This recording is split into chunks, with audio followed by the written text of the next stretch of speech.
It's not often you find yourself riding a bike with someone from the other side of the planet that you've watched for years on the internet, and yet for the second time in 6 months, I found myself riding with one of the most loved adventure motorcycle content creators on the planet, Adam Riemann. And during our short ride together in North Wales, shooting videos for similar but separate projects, I threw my Skydio drone in the air and set about asking him some questions. To call it an interview is maybe too formal. It's more like two new mates out on a ride together.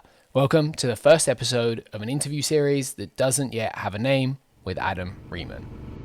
I've run out of all the questions I've ever had to ask now. Where do you want to take like you said you wanted one more in the stable, right? One more Africa Twin. What's the goal with that? Or is that a secret? Is it just to have... No real secret other than I'd like to find the original, the RDO 3. Yeah. You know, get a 650. And if not that, then another HRC coloured RDO 4, the red, white and blue, and have three RDO 4s, I think, would be the dream. Then I would need for nothing in this world, Llel. Right now I need for nothing. The Warhorse and the Iron Horse. Obviously you've been doing this a really long time. Keep rolling straight ahead. Yep. Yeah. Oh, great.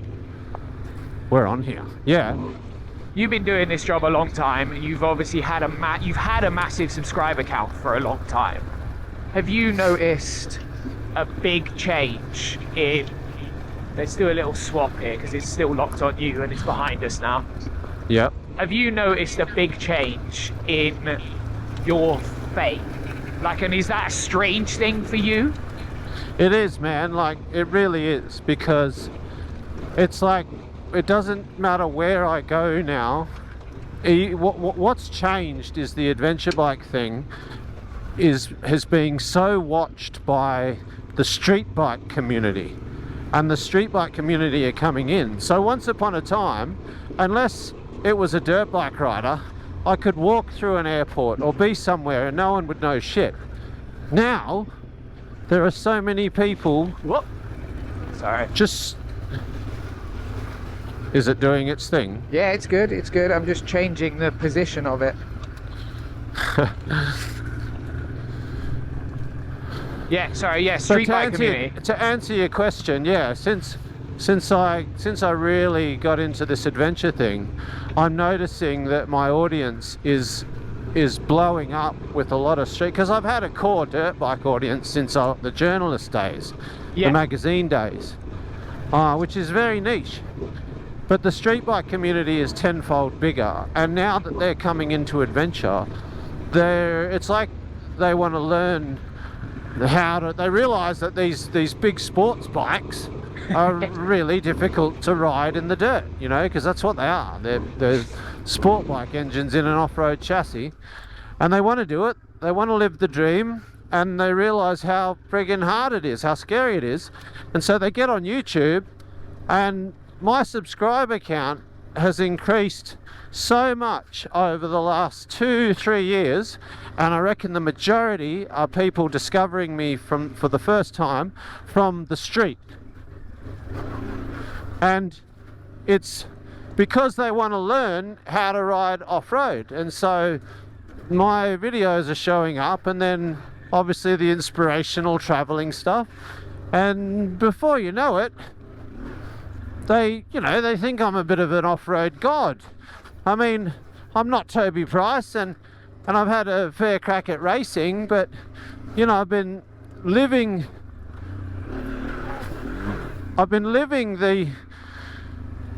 the how can I say, the professional end of the spectrum for quite a long time. And so for me, when you've done all this stuff to try and learn how to rail a rut. Oh, did we lose it? Yeah, we lost it somewhere. I'm gonna have to go back for it because As my drone hovered patiently in the sky, wondering where we'd gone, Adam set about doing his thing. He rides with one of the wildest camera setups I've seen a filmmaker use, just a single 70-200 lens. That's what gives that iconic look for those talking shots and the slow motion long action shots. It's a style from shooting dirt bikes, from the years of influence of iconic dirt bike photography, but carrying that big lens alone is what makes his work stand out. You good? Yeah, we good. Yeah, man, like, I guess Birchie nailed it in this, because I asked him about it. I said, man, how do you deal with popularity and all these people just getting in your face anywhere, anytime? And he goes, look, it's a nice problem to have. And he's right, you know, because all these views and subscribers got to come from somewhere. And yeah, it's not me. I'll never get used to it. I'm just a dirtbag like everyone else, but I love writing, I love filming, and I've just always made a point of being good at both. Yeah. You know? And this is the position that I've created for myself. It's as simple as that. And don't get me wrong, like, the conventional boat sailed for me many moons ago. I could have been back on the mines. But before I started Motology, you know. That's what you did, was it? You were working on the mines?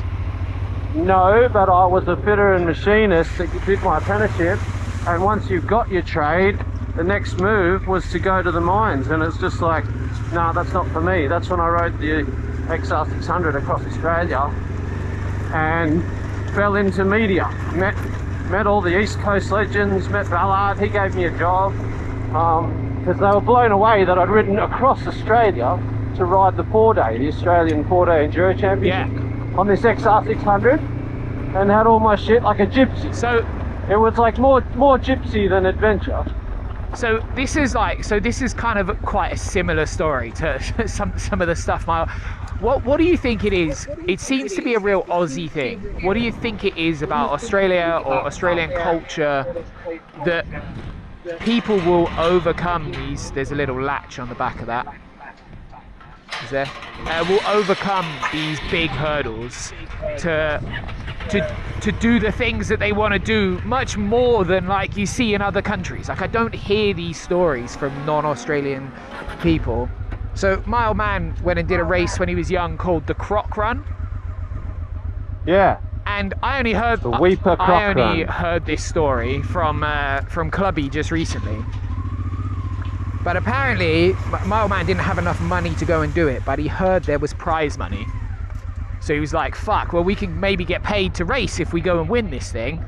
So he basically took a backpack, got on a train, put his bike on the train with him, slept in the cargo train the whole way up there to go and do this race. And I can't imagine anyone I know going to that much effort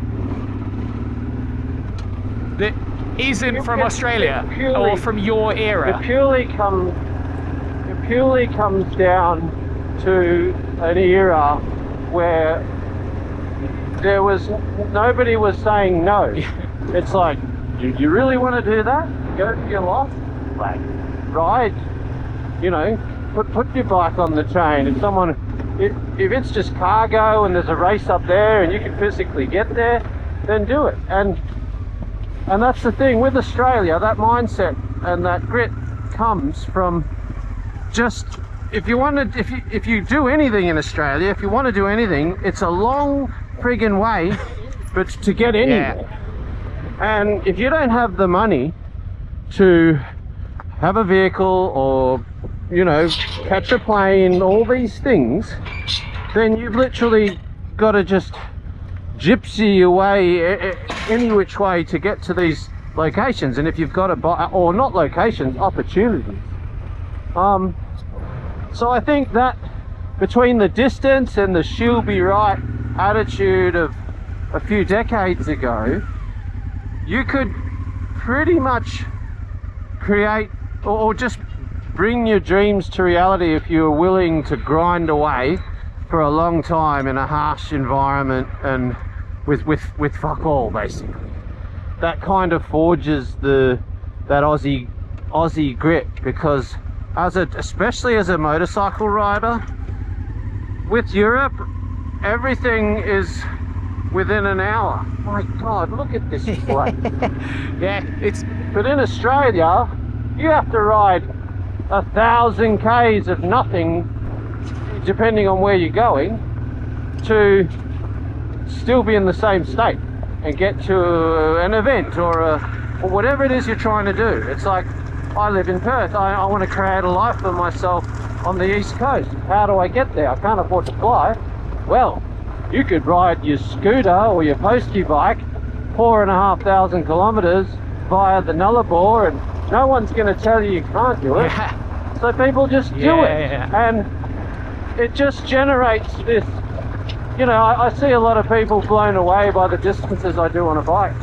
And it's like, You want to just drop behind me a you sec? know, like, because the drone's in front of us, getting that kind of... yeah. Yeah. Sorry, you were saying, so the the people blown away by the distances.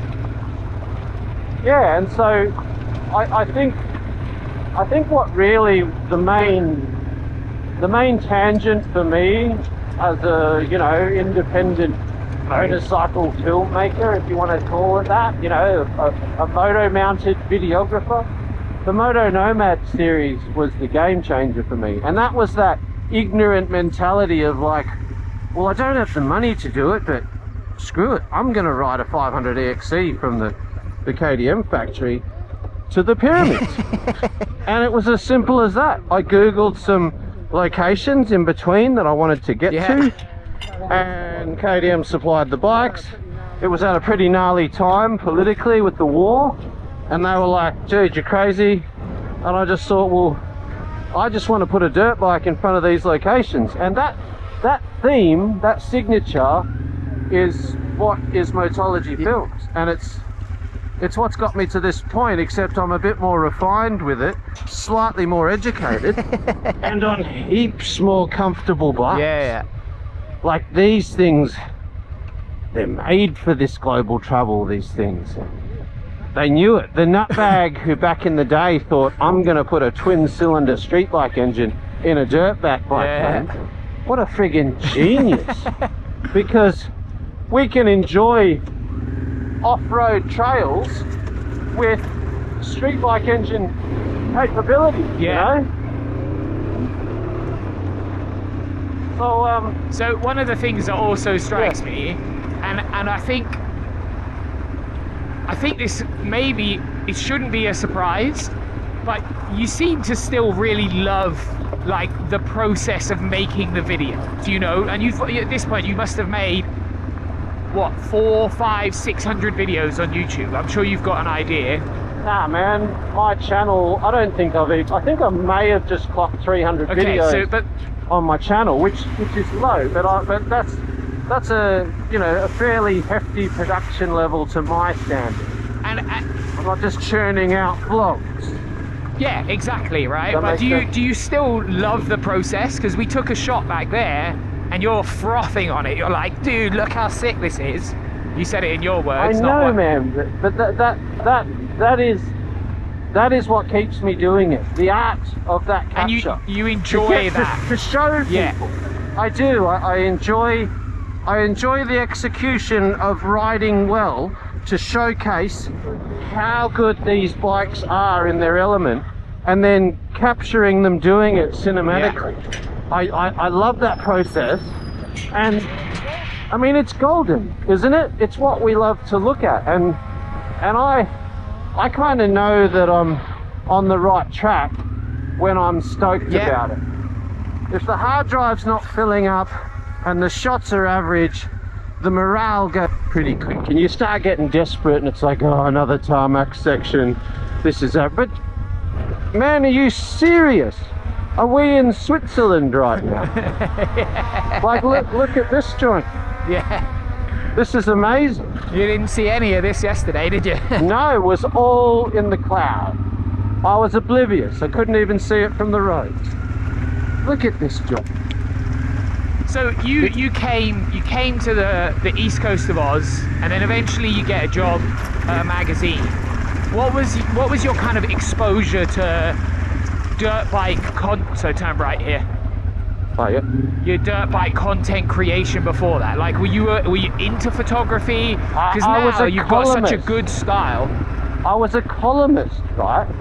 So the only way it worked out, I was basically on track to winning my first West Australian Enduro Championship, which in the grand scheme of things isn't much, but to me it was a big deal. I was racing and I was winning and I got sponsorship. It's like, holy shit. And I was just a very timid, shy dude. Like I couldn't speak in front of everyone. I was shy on the podiums and all that sort of thing, but I realized the more I did that, the more support I was going to get, and the more that, you know, it was going to help pay the way to do what I needed to do if I just got better at it. And in the process, I was forced to get comfortable, and not even in front of cameras back then. Man, this is many moons before the internet, but just the public speaking, the appeasing an audience. This all started to put me on the radar for the magazines when they said, hey, do you want to write a column? It was actually the state columnist, Scott Staines. He was writing as in, like, is that Stain Tunes? No, that's a different dude. Yeah, nothing to do with it, but he had the Way Out West column. Dude, and we hit got that. it. Oh, look at that, just kick it shut. So that right there was the tangent. That put me on the media tangent. Scott Staines, who was the Way Out West column for ADB, he'd had enough. He didn't want to hand it over to some motocross guy because you'd never hear about enduro again. Yeah. Because I'd already done the lap of Australia on the XR, he's like, and met everyone, he's like, well, Adam's got a foot in the industry, I'll ask him. And he asked me if I wanted to take over his column. So that was it. That was my apprenticeship. 300 words a month. I brought a Pentax Z or MZ50 or something with slide, and I started taking my little Pentax to the races with me, and just getting shots here and there, and I'd go to the odd, you know. And what happened inevitably is that with this column, I had to start writing myself into the results because I started winning shit. So I was engineering into this. You see what I'm trying to say? Yeah, I started 100%. This self-capture was happening back before the internet.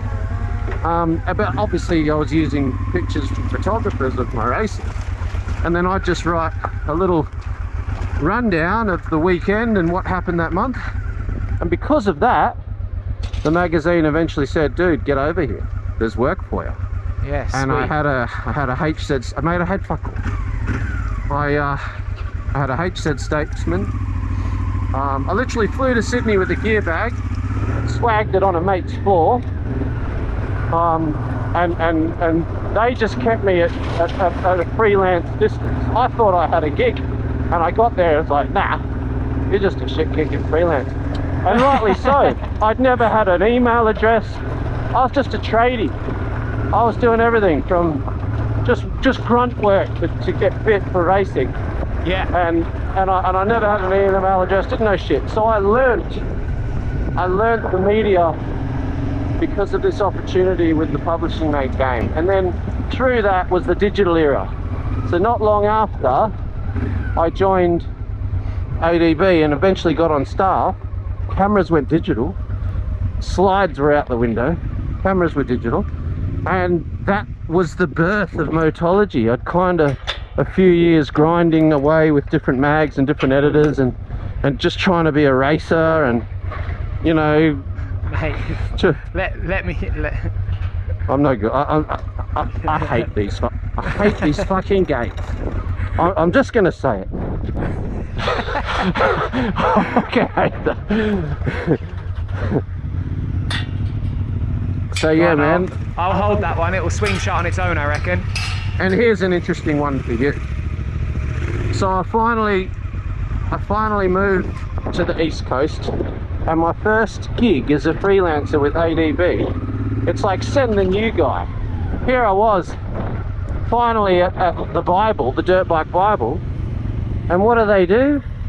They send me to Tassie to ride a friggin' 1150 GS on a safari. And I get down to Melbourne to pick up the bike, and I'm like, oh fuck, they've made a mistake. This is a street. This is a street. It was 1150 GS, silver and yellow with touring tyres, and for all I knew, I was about to go into some enduro rally. And that's when I met your dad. And I was nervous as fuck. I thought, I'm on this road bike and following the course, and I'm on flat gravel roads, just shitting myself, going, oh no, and ABS and all this stuff, right? And then the turning point, your dad was there as a guide, like a trainer for the off-road BMW, and I'll never forget it. He rode past me on the pegs on his Beamer, and just sort of drifted a bit and took off. And I was like, what the fuck? I just stood up, gassed it, the rear end kicked out a bit, and I thought, hang on, this is just a big dirt bike. And from that point on, I've only ever treated these adventure bikes like that. And just like that, the drone battery was dying, the GoPros were cooked, and we wrapped it there. This is the second section to this conversation, and you can find the other half over on his channel on the video in the link in the description. Thanks for watching, and let me know what you think of the format down in the comments.